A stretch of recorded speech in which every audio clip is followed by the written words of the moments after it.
Assalamualaikum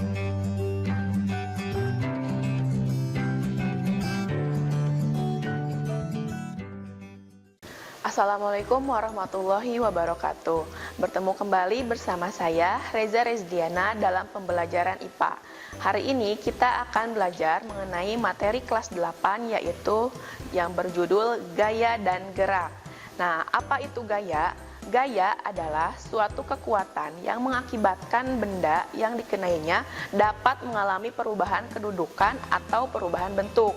Gaya dapat berupa tarikan atau dorongan. Sedangkan gerak adalah perubahan posisi atau kedudukan terhadap suatu titik acuan tertentu.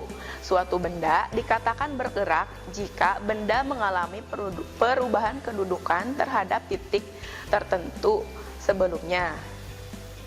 Nah, lalu apa hubungannya antara gaya dan gerak? Gaya adalah tarikan atau dorongan yang mempengaruhi keadaan suatu benda. Gaya dapat menimbulkan perubahan gerak atau perubahan kecepatan. Nah, contohnya, meja yang didorong dapat bergerak karena mendapat gaya dorong. Jadi, adanya gaya dapat mempengaruhi gerak suatu benda. Nah, alat yang digunakan untuk mengukur besar kecilnya gaya disebut dinamometer. Nah, gaya dapat mempengaruhi keadaan suatu benda. Di antaranya adalah menyebabkan yang pertama, benda diam menjadi bergerak. Misalnya, saat kita mendorong mobil yang mogok atau saat kita menendang bola. Bola yang tadinya diam saat diberikan gaya lalu menjadi bergerak. Yang kedua adalah gaya membuat benda bergerak menjadi diam. Contohnya, saat kita mengerem sepeda yang sedang melaju, maka sepeda yang sedang melaju akan berhenti atau menjadi diam. Nah, kemudian yang ketiga adalah gaya menyebabkan perubahan pada bentuk benda. Contohnya, saat terjadi tabrakan, maka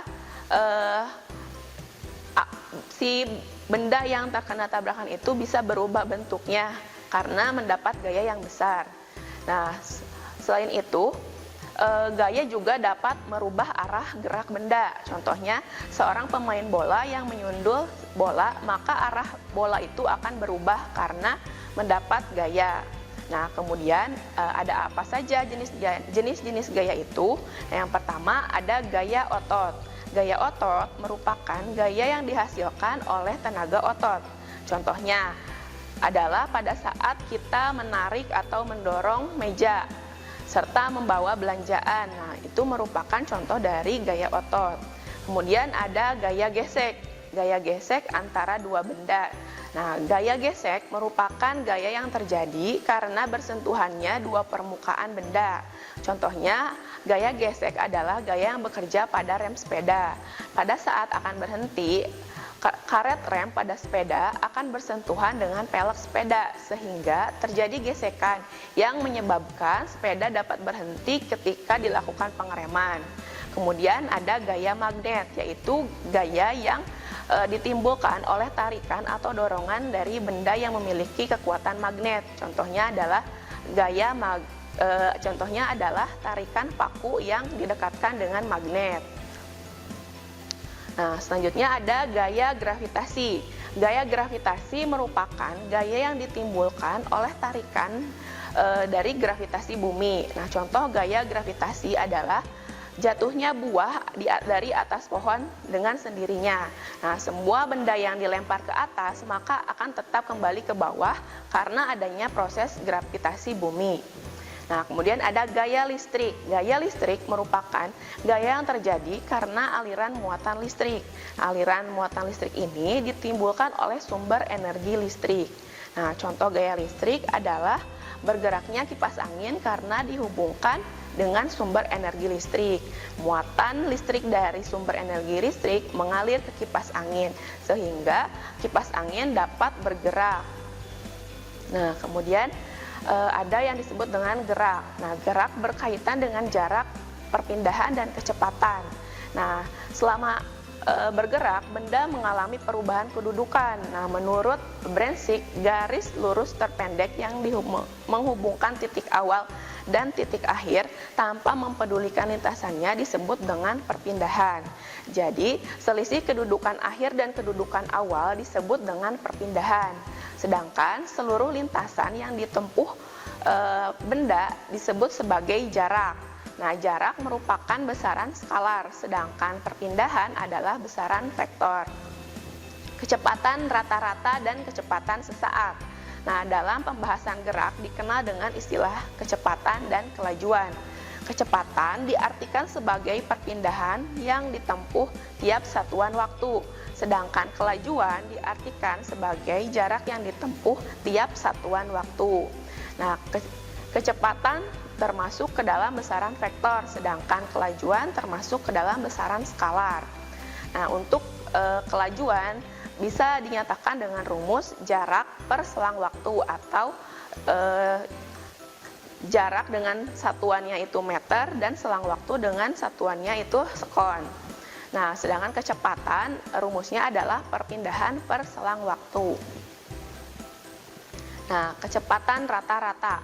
Kecepatan rata-rata didefinisikan sebagai perbandingan benda dengan selang waktu yang diperlukan.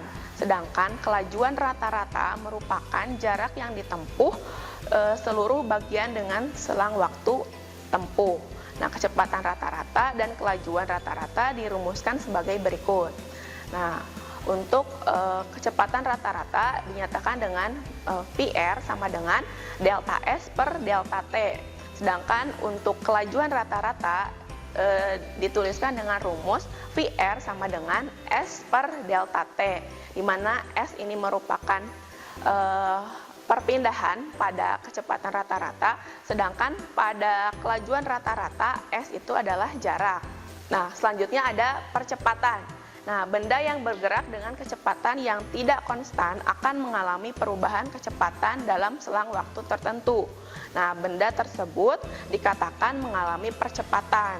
Nah, besaran percepatan atau perlambatan dapat ditentukan dengan memberi perubahan kecepatan, membagi kecepatan dengan selang waktu yang ditempuh, atau dinyatakan dengan rumus A, di mana A ini sama dengan percepatan, A sama dengan delta Pi per delta T, yaitu perubahan kecepatan per selang waktu.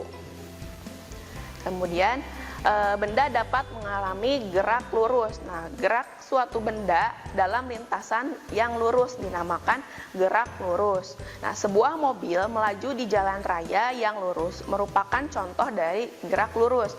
Seorang siswa berlari mengelilingi lapang sepak bola juga merupakan contoh dari gerak lurus dengan 4 segmen lintasan lurus yang berbeda pada saat menempuh sisi-sisi lapangan yang berbeda.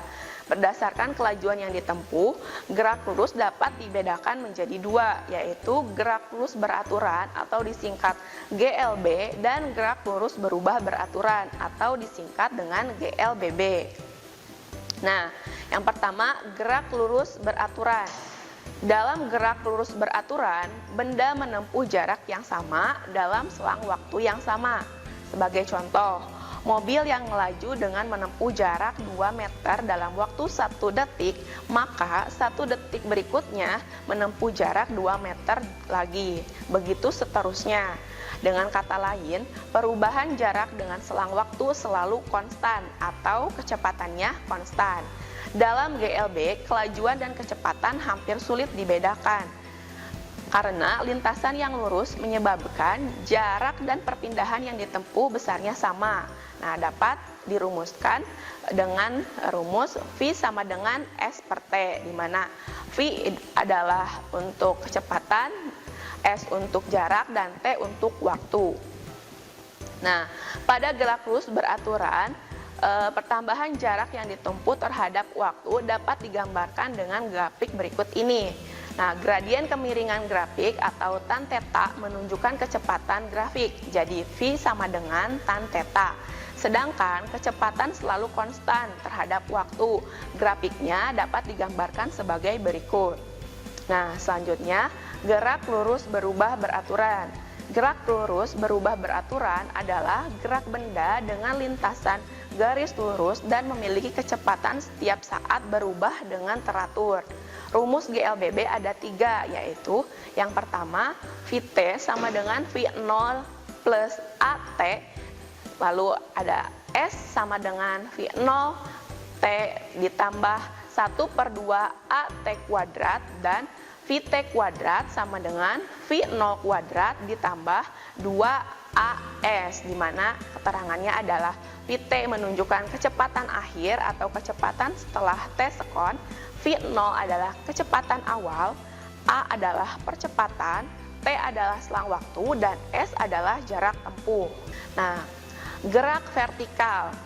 Nah, gerak vertikal ada dua. Yang pertama, gerak vertikal ke atas. Nah, gerak benda dilempar vertikal ke atas atau disingkat GVA, merupakan GLBB yang mengalami perlambatan, di mana gesekan udara diabaikan dan percepatan benda A sama dengan min G, di mana G adalah percepatan gravitasi. Ketika benda mencapai titik puncak, kecepatan benda sama dengan 0 atau Vt sama dengan 0. Maka untuk mencapai titik puncak TP dapat ditentukan dengan persamaan, yaitu S sama dengan V0T ditambah setengah AT kuadrat, di mana Vt sama dengan V0 plus AT dan Vt kuadrat sama dengan V0 kuadrat plus 2AS. Nah, selanjutnya untuk gerak vertikal ke bawah. Gerak vertikal ke bawah atau disingkat dengan GVB merupakan GLBB, di mana benda dilempar ke bawah dengan kecepatan awal tertentu dan gesekan udara diabaikan atau ditiadakan. Nah, analogi dengan percepatan GLBB yaitu S sama dengan V0T ditambah setengah AT kuadrat, di mana Vt sama dengan V0 ditambah AT dan Vt kuadrat adalah V0 kuadrat ditambah 2AS. Nah, untuk gerak vertikal ke bawah berlaku A sama dengan positif G, di mana H sama untuk mencari ketinggian atau H yaitu V0T ditambah setengah GT kuadrat, kemudian Vt sama dengan V0 ditambah GT, dan untuk mencari Vt kuadrat yaitu V0 kuadrat ditambah 2GH. Nah, ada beberapa faktor yang dapat mempengaruhi gerak benda. Yang pertama adalah luas permukaan benda. Benda yang permukaannya lebih luas akan jauh lebih lambat dibandingkan benda yang permukaannya sempit. Kecepatan jatuh benda dapat berubah walaupun terbuat dari bahan yang sama dan bobot yang sama pula. Hal ini terjadi karena luas permukaan benda yang bergesekan dengan udara berbeda. Kemudian yang kedua adalah permukaan benda. Bentuk permukaan benda mempengaruhi gerakan benda. Semakin kasar permukaan benda, semakin sulit benda itu menggelinding. Begitu pula sebaliknya. Gesekan yang besar antara benda dengan permukaan akan menyebabkan gerak benda menjadi lambat. Contohnya adalah sepeda di jalan yang beraspal akan bergerak dibandingkan akan lebih lambat, akan lebih mudah bergerak dibandingkan dengan jalan yang berbatu. Kemudian bentuk benda. Nah, bentuk benda bermacam-macam. Misalnya ada yang segitiga, segi empat, lingkaran, bola, dan lain-lain. Jika semua bentuk benda ditempatkan di ketinggian pada papan yang miring, kemudian dilepaskan bersama-sama, maka bentuk bola yang paling mudah untuk menggelinding. Kemudian yang keempat adalah berat dan ringan benda. Berat dan ringan benda mempengaruhi gerak benda. Contohnya adalah bola yang berat akan lebih sulit menggelinding di tanah datar dibandingkan bola yang ringan. Kemudian ada alat-alat yang memanfaatkan pengaruh gaya terhadap gerak benda. Misalnya kerekan pada tiang bendera, kemudian ada kerekan pada sumur timba, dan mengayuh pedal sepeda. Nah, demikianlah materi mengenai gaya dan gerak. Terima kasih atas perhatiannya. Sampai bertemu kembali di video pembelajaran berikutnya. Wassalamualaikum warahmatullahi wabarakatuh. Kunjungi sosial media lainnya seperti website kami di pkbmalkata.com, Facebook PKB Malkata Manunjaya, Instagram PKB Malkata _official. Dan terima kasih telah klik video ini. Jangan lupa like, comment, share, and subscribe untuk menunjukkan dukungan kamu terhadap channel ini. Enjoy the video, PKB Malkata.